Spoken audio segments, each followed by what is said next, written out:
오늘 시편 37편 말씀을 통해서 말씀을 깨닫는 지혜와 응답받는 기도의 은총이 우리에게 넘치게 될 줄로 믿습니다. 우리는 지금 시편 제 첫 번째 권 1권을 보고 있습니다. 그러면서 과연 여호와께 피하는 자는 복이 있다라고 하는 이 명제가 가지고 있는 의미가 무엇인지, 과연 왜 여호와께 피하는 자가 복이 있는 것인지를 우리가 한 편 한 편을 말씀을 통해서 보고 있습니다. 그런데 오늘의 말씀은 그렇게 시작을 합니다. 과연 여호와께 피한다고 하는 것이 그게 과연 소용이 있는 것인가? 과연 세상 사람들은 여호와께 피하지 않잖아요. 세상 사람들은 어디로 피합니까? 자기가 가지고 있는 악으로 피해요. 요령으로 피한단 말이죠. 나름대로 세상을 살아가는 자기의 나름대로의 방법이 있어요. 나름대로의 가치가 있어요. 거기로 피하죠.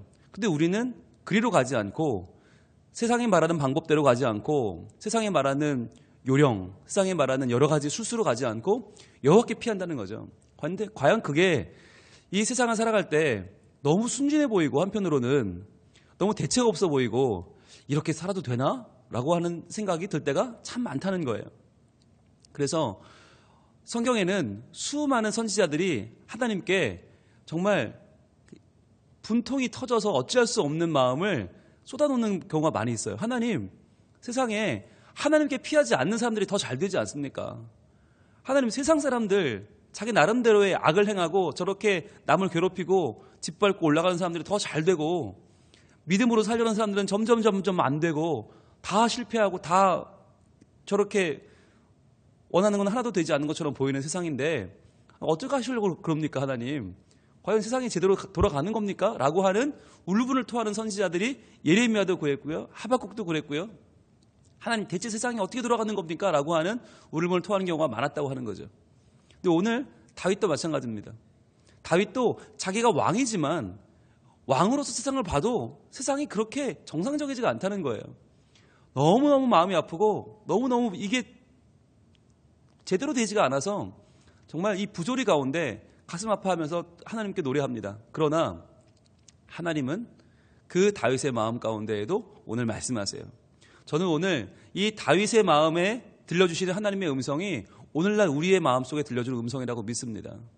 과연 우리도 똑같지 않습니까? 하나님, 교회 다니면 뭐 좀 잘 돼야 되는데, 하나님을 섬기고 하나님을 피하면 하나님께 나아오면 뭐가 하나 더 잘 돼야 되는데, 하나님 그렇지 않잖아요.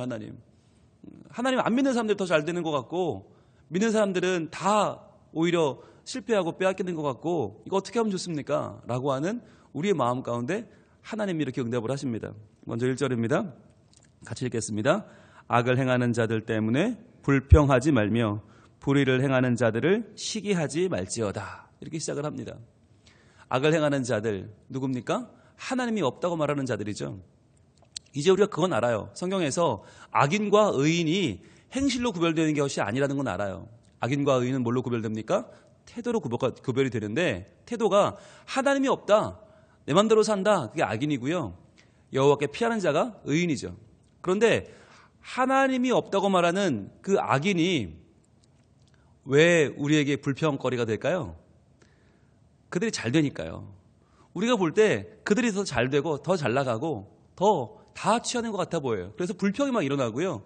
불의를 행하는 자들을 시기하지 말지어다. 왜 시기가 되죠? 왜 자꾸 그들이 시기가 되고 질투가 돼요? 나보다 잘 되는 것처럼 보이니까 그렇죠. 그럴 때 우리의 마음이 이제 흔들리기 시작합니다. 과연 이 신앙이라고 하는 것이 이게 무슨 소용이 있냐? 예수 믿어서 잘 되는 게 뭐냐라는 생각이 들어요. 자, 그런데 중요한 건 1절만 보면 우리가 손해보는 것 같고 우리가 예수를 헛믿는 것 같이 보이는데, 여기서 이제 2절로 넘어갑니다. 2절 같이 한번 읽어볼까요? 그들은 풀과 같이 속기 배임을 당할 것이며 푸른 채소같이 쇠잔할 것이미로다. 아멘. 여러분, 우리의 인생을 우리끼리 보면, 연약한 우리끼리, 풀과 같은 인생끼리 보면 서로 더 키가 커 보이기도 하고요, 작아 보이기도 합니다. 좀 더 실해 보이기도 하고 좀 더 부실해 보이기도 합니다. 그런데 여러분, 그 풀을 베러 온 농부가 볼 땐 어떨까요? 다 똑같은 풀이에요. 키가 커도 풀이고 작아도 풀이고 뚱뚱해도 풀이고 홀쭉해도 풀이에요. 그냥 베어버리는 거예요. 풀이란 뭐냐? 인생을 왜 성경은 풀이라고 말하냐? 잠시 살다가 가는 인생이란 말이에요. 잠시 살다 간다. 그런 잠시 풀과 같이 속기 뱀을 당한다. 키가 커도 작아도 별 차이가 없다는 거예요. 푸른 채소같이 쇠잔해버리고 만다. 쇠잔한다는 말은 사라져버린다는 거거든요. 스르륵 사라져버립니다.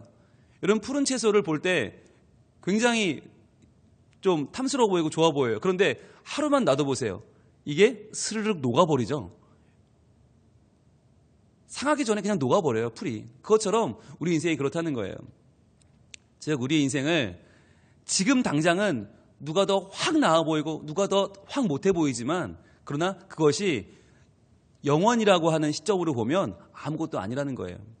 결국 우리가 다 그 악인이든 선인이든 악인이든 의인이든 하나님이 없다고 말하는 사람이든 하나님께 피하는 사람이든 현실에서 보면 큰 차이가 없다. 성공하는 것 같이 보이지만 또 실패하는 사람도 있고 실패하는 것처럼 보이지만 올라오는 사람도 있는데 그것보다 더 중요한 게 있다는 거예요. 뭘 봐야 되나? 바로 3절입니다. 여호와를 의뢰하고 선을 행하라. 여호와를 의뢰하라는 거예요. 여러분 성경은 우리에게 말해주는데 하나님이 없다고 말하는 악인들, 악을 행하는 사람들을 우리가 그냥 바라보면서 에휴 그럴 수도 있지 라고 마음에 체념하고 포기하고 살라고 말씀하지 않아요. 너는 악을 행해라. 나는 그냥 살게가 아니에요. 초점이 어디냐면 하나님의 시각이에요. 하나님이 살아계시기 때문에 여호와를 의뢰하기 때문에 그분이 분명히 이 세상을 사랑하시기 때문에 하나님이 계시니까 우리의 마음은 저 악인들 때문에 흔들리지 않는다. 이것이 신앙인의 자세예요. 우리가 악인들을 보면서 질투할 필요도 없고 시기할 필요도 없지만 우리 마음속에 자꾸 분노가 끓어오르면서 아우 저거 정말 가만두면 안 되는데 이런 마음도 가질 필요가 없단 말이에요. 왜냐하면 하나님이 살아계셔서 하나님이 저들의 인생과 우리의 인생을 궁극적으로 심판하신다라고 하는 거예요. 그래서 이 땅을 살아가는 기껏해야 수십 년, 100년도 안 되는 짧은 인생이 전부 다가 아니라 인생이란 역사가 있죠. 내가 살지 못한 날들에 대한 역사. 그래서 내가 만들지 않은 사람들이 지어놓은 수많은 역사적인 산물들이 있잖아요. 그래서 우리가 그 역사 탐방을 가면 수천 년 된 역사 산물이 있고요. 그보다 더 오래된 놀라운 유물들도 많이 있어요. 그걸 보면서 무슨 생각을 합니까? 아, 우리 인생이라고 하는 것이 내가 볼 때는 내 인생이 단 것 같고 그 중에서도 지금 순간이 다인 것 같지만 그렇지 않다는 것이죠. 역사적으로 얼마나 수많은 제국들이 떴다가 졌습니까? 얼마나 많은 제국들이 정말 절대 망하지 않을 것처럼 영원할 것처럼 그러나 그 많은 제국들이 다 망했단 말이죠. 아수르도 망했고요. 바벨론도 망했고요. 헬라도 망했고요. 그 변하지 않을 것 같던 로마도 망했단 말이에요. 그걸 보면서 우리가 뭘 깨닫습니까? 아, 지금 내가 바라보는 저 악인들도 영원히 망하지 않을 것 같지만 그렇지 않다는 거예요. 하나님이 그 편을 들어주지 않으면 하나님을 의뢰하지 않는 악인들은 반드시 망한다. 하나님께서는 살아계셔서 이 땅을 사랑하시고 그래서 하나님께 피하는 자들, 여호와께 피하는 자들을 궁극적인 승리로 인도하신다라고 하는 거예요. 그래서 오늘 본문은 말합니다. 여호와를 의뢰하고 선을 행하라. 나도 한번 악을 행해볼까? 나도 한번 저 악인들처럼 내 마음대로 한번 살아볼까? 이런 마음 갖지 말라는 거예요. 그런데 선을 행하라고 말씀하면 이게 이 시대에 맞지 않는 말 같은데 그 앞에 전제가 있죠. 여호와를 의뢰하고 하나님이 살아계시니까 걱정하지 말고 이 세상이 저 악인들의 팔이 되어버릴 것 같고 온통 다 악인들이 될 것 같고 이제 교회는 무너질 것 같고 하나님 말씀은 땅에 떨어질 것 같고 걱정하지 말라는 거예요. 왜? 여호와가 살아계시기 때문에. 여호와가 분명히 살아계셔서 이 땅을 운행해 가시기 때문에 그 여호와를 의뢰하고 너는 어떻게 해라? 선을 행해라. 오늘도 믿음대로 살아라. 오늘도 하나님의 말씀에 귀를 기울이고 그 말씀대로 주를 의지하고 살라고 말씀하시는 거예요. 그러면서 말씀하시기를 땅에 머무는 동안 그의 성실을 먹을거리로 삼을지어다 이렇게 말씀하세요. 여기서 말하는 그의 성실이 바로 에무나입니다. 에무나라는 말은 굉장히 중요한 말이에요. 성실이라고 번역되기도 하고 신실하심으로 번역되기도 하는데 이 말이 과연 뭐냐? 그 유명한 말 오직 의인은 믿음으로 말미암아 살리라 할 때 그 믿음이 에무나예요. 우리는 의인은 믿음으로 말미암아 산다 그러면 그 믿음이 뭐 목숨 걸고 막 나가 싸우고 이런 믿음을 생각하잖아요. 대한독립 만세! 뭐 이렇게 막 목숨 걸고 나가는 믿음으로 아는데 그게 아니라 여기서 말하는 믿음, 에무나가 뭐냐? 성실함이에요. 매일매일의 삶 가운데 내가 해야 할 일을 감당하며 살아가는 것이 성실이고 그게 믿음이라는 거예요. 지금 당장 때려치고 싶죠. 아니 하나님 안 믿는 사람들이 저렇게 잘 되는데 뭐하러 믿어? 하나님 믿어. 뭐하러 열심히 해? 다 때려쳐. 이러고 싶은 세상 가운데에서 그래도 하나님을 의뢰하고 오늘 하루 성실하게 묵묵하게 내게 주어진 일을 감당하는 것. 그렇게 했을 때 하나님께서 반드시 나의 그 믿음과 열심을 알아주시리라는 것을 믿고 여호와를 의뢰하고 오늘도 선을 행하는 사람들의 모습이 바로 에무나입니다. 성실입니다. 그것이 바로 믿음은 의인은 믿음으로 살리라 할 때 그 믿음이에요. 그런데 여러분 이게 쉬워요? 어려워요? 어려워요. 당장 눈앞에는 세상의 요령이 보이고 당장 눈앞에는 세상의 방법들이 좀 질비하게 보이는데 그것들을 내버려 두고 여호와를 의뢰하는 건 어려운 일이에요. 그래서 하나님 뭐라고 말씀하시냐면 그의 성실을 먹을거리로 삼아라 라고 말씀하세요. 여러분 입맛이 돌아서 막 먹고 싶을 때도 있잖아요. 그런데 어떤 때는 정말 하나도 먹고 싶지 않을 때도 있어요. 그런데 살려면 어떻게 해야 돼요? 먹어야 돼요. 먹을거리로 삼으라는 말이 뭐냐면 좋든 싫든 일단 주시는 대로 받으라는 거예요. 그것을 내가 받아 먹고 내게 살아갈 힘을 삼으라는 거예요. 여러분 꾸준히 산다는 것이 너무나 힘듭니다. 한 번은 반짝 자랄 수 있지만 꾸준히 늘 자란다는 건 보통 일이 아닙니다. 게다가 성과가 보이지 않는데 당장 눈앞에 뭔가가 드러나지 않는데 그래도 꾸준히 믿음으로 산다? 굉장히 어렵습니다. 그런데요, 돌이켜보면 성경은 바로 하나님이 함께 하셔서 하나님 때문에 늘 꾸준하게 하나님을 선택했던 사람들의 이야기예요. 늘 의인은 믿음으로 산다는 그 믿음을 가지고 오늘 하루의 삶을 하나님 편에 서서 주께 피하는 마음으로 살았던 사람들의 은혜의 기록이 바로 성경이에요. 그래서요, 오늘 우리에게도 하나님 말씀하시는 거예요. 여호와를 의뢰하고 선을 행하라. 땅에 머무는 동안 그의 성실을 먹을거리로 삼을지어다. 성실하게 오늘도 믿음으로 살아봐라. 내가 있지 않느냐. 나를 의뢰해라. 내가 책임진다. 여호와를 의뢰하고 선을 행하라. 괜찮아. 라고 하나님 말씀하시는 거예요. 여러분 보이는 돈이 셉니까? 보이지 않는 하나님이 셉니까? 당장 내 눈앞에는 돈 많이 버는 사람이 잘 되는 것 같고요. 자녀가 떵떵거리는 가족이 더 잘 되는 것 같고요. 당장 높아지고 승진하면 잘 되는 것처럼 보여요. 그러나 그렇지 않다고 하는 것이에요. 우리가 그럼에도 불구하고 하나님을 따를 때 하나님 안에 주어지는 참 승리가 있고 참 기쁨이 있다고 성경은 말씀하십니다. 자, 4절로 가볼까요? 또 여호와를 기뻐하라. 그가 내 마음의 소원을 내게 이루어 주시리로다. 자, 여러분 지금 우리의 입장에서 기뻐할 게 있어요? 없어요? 없어요. 얼마나 지금 화가 나는지 몰라요. 아니 하나님 열심히 믿으면 뭐해? 악인들이 다 가져가는데 우리 마음은 분노가 차고 정말 화가 나요. 그럼에도 불구하고 기뻐할 게 없는데 기뻐하래요. 뭘 기뻐합니까?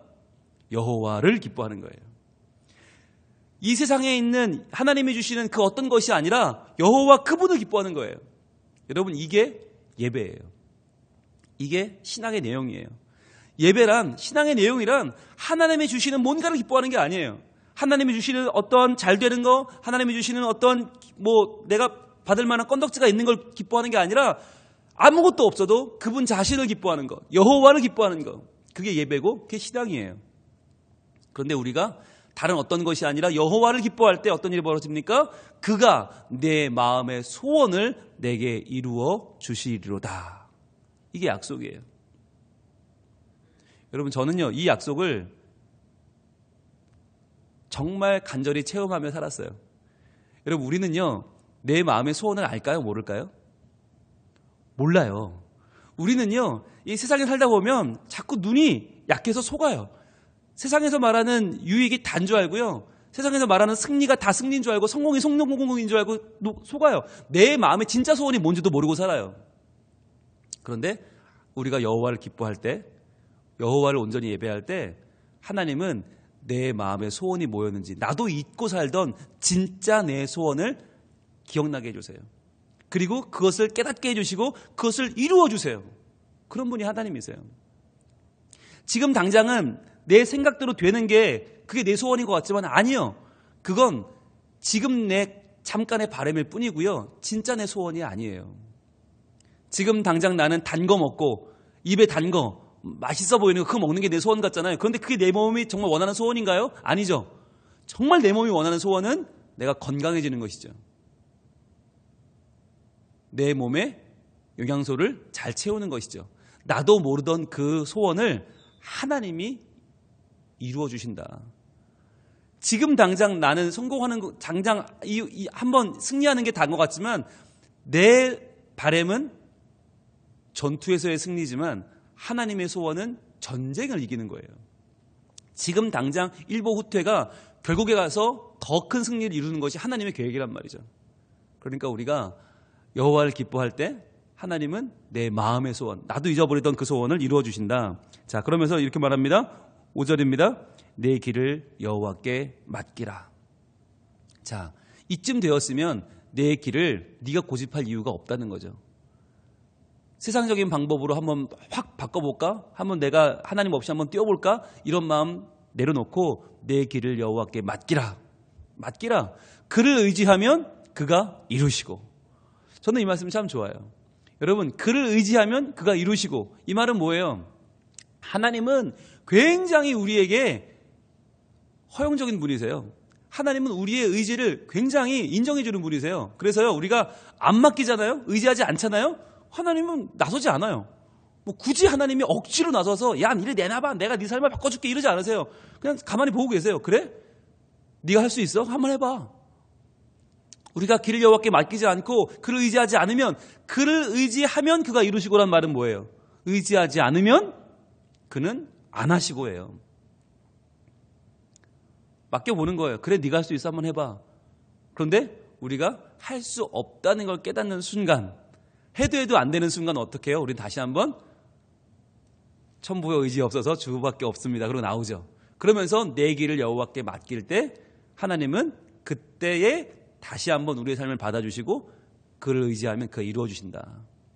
즉, 우리가 살아가면서 내 힘으로 안 되는 건 왜 그런 건가?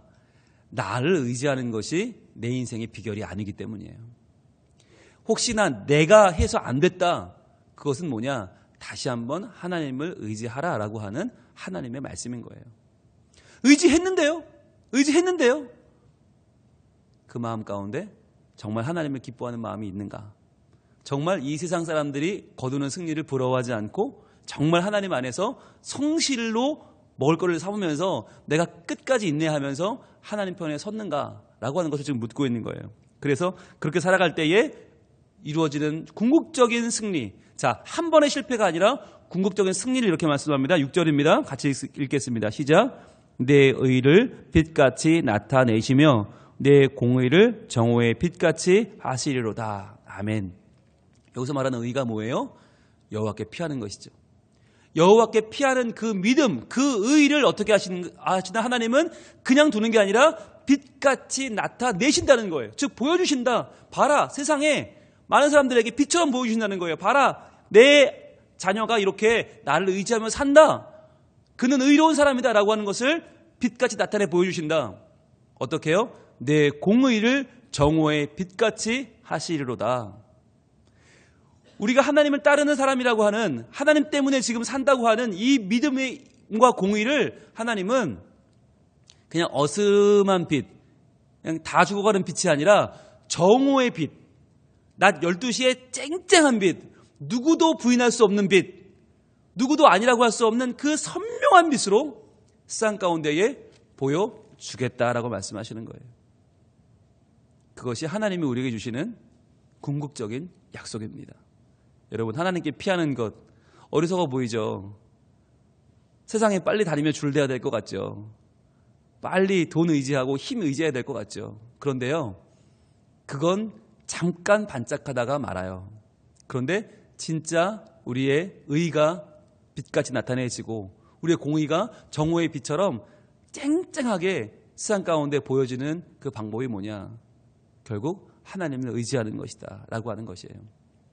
지금 당장은 아무것도 바뀌지 않는 것 같지만, 그러나 성실을 먹을거리로 삼아서 좋든 싫든 끝까지 먹으면서 끝까지 버티내며 살아가는 그것이 바로 의인은 믿음으로 산다. 오직 의인은 믿음으로 산다. 에무나, 우리가 오늘도 버텨낼 우리의 삶, 지켜내야 될 하나님의 이름, 우리가 끝까지 피해야 될 우리 여호와 하나님을 오늘도 의지할 때 하나님은 그러한 우리의 모습을 결코 버리지 아니하시고 우리의 삶을 인도하시고 우리의 의를, 우리의 공의를 정오의 빛같이 아름답게 분명하게 세상 가운데에 보여주실 줄로 믿습니다. 기도하겠습니다. 하나님, 혼탁한 세상 가운데에서 하나님은 없다고 말하는 악인들이 다 잘 되는 것처럼 보이는 이 세상입니다. 주님, 우리의 마음은 또 흔들리고 이렇게 저렇게 시기와 질투와 분노가 쌓여 오릅니다. 주님, 그러나 지금 당장 내 눈앞에 보이는 것이 다가 아니라 인생은 참으로 장거리 경주요, 인생은 정말 영원한 우리의 삶일진데 하나님께서 우리를 다시 한번 들어 우리를 빛내게 하시고 우리의 그 의로움을, 공의의 그 공의로움을 정오의 빛처럼 세상 가운데 보여주실 그 하나님을 의지하면서 저희를 다시 한번 오늘도 믿음으로 살기로 다짐하오니 주여 우리의 마음을 받아 주시옵소서. 지금 당장 내 눈에 보이는 것 때문에 흔들리지 않게 하시고 영원한 주의 말씀을 의지하게 하시며 하나님을 우리의 피난처로 삼아 여호와께 피하는 자들이 진정 의로운 자들임을, 진정 신실한 자들이요 진정 하나님이 높이 들어주시는 하나님의 자녀들임을 다시 한번 깨닫게 하여 주시옵소서. 주님, 하나님께서 마침내 승리하게 하시는 사람, 우리의 길을 여호와께 맡길 때에 우리의 마음의 소원을 이루어주시는 바로 하나님의 자녀가 우리들임을 믿고 오늘도 주어진 사명 묵묵히 잘 감당해 나갈 때에 그런 에무나가, 그런 신실함이, 그런 믿음이, 그런 충성됨이 하나님께 인정을 받고 오직 하나님 편에 서서 하나님 나라를 이루어가는 우리 모두가 되게 하여 주시옵소서. 이제 3월을 시작합니다. 이제 온 교회가 각종 모든 과정이 다 개강을 합니다. 주여 우리의 성실 가운데 함께 하셔서 이제 믿음으로 시작하오니 끝까지 믿음으로 감당하게 도와주시고 잘 마무리할 때까지 하나님 우리 모든 성민 가족들 모든 과정 가운데서 승리할 수 있도록 주여 끝까지 성실하게 각 과정을 잘 마무리할 수 있도록 도와주시옵소서. 이제 새 학기를 시작하는 우리 자녀들에게도 힘을 주셔서 다시 한번 시작할 용기를 주시고 하나님을 의지하여 주어진 사명 잘 감당해 나갈 수 있도록 주님 지혜를 주시고 지식을 더하여 주시고 인내와 끈기를 주시고 하나님 마침내 승리하는 우리 자녀들이 다 될 수 있도록 도와주시옵소서. 예수님 이름으로 기도합니다.